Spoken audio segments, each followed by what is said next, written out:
Okay, wewe ni mwanamke huyu ambaye unapitia dalili zote za ujauzito, yaani kama kujihisi kichefuchefu, unahisi tumbo linajaa, unatapika muda wote, unachagua vyakula, lakini mwisho wa siku ukija kupima ujauzito hamna. Au unajifariji kwamba mimba itakuwa haijafika wiki 2. Mwisho wa siku unakuta damu ya period hiyo hapo.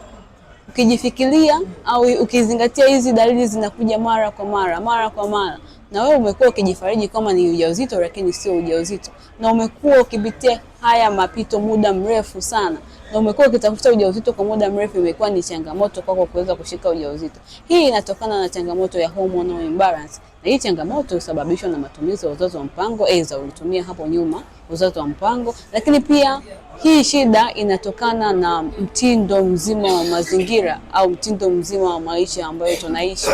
Mavyakula mengi nyakati hizi huwa yanasababisha hii shida kwa sababu yana makemikali mengi. Kwa hiyo mwanamke ambaye unapitia dalili zote za ujauzito na umekuwa ukistruggle sana kutafuta ujauzito, ni ngumu, unaweza ukachukua namba yangu kwenye profile nikakusaidia ni namna gani unaweza kuondokana na hizi shida na wewe kuweza kushika ujauzito. Usisahau kushare, kulike na comment ili wengine waweze kujifunza.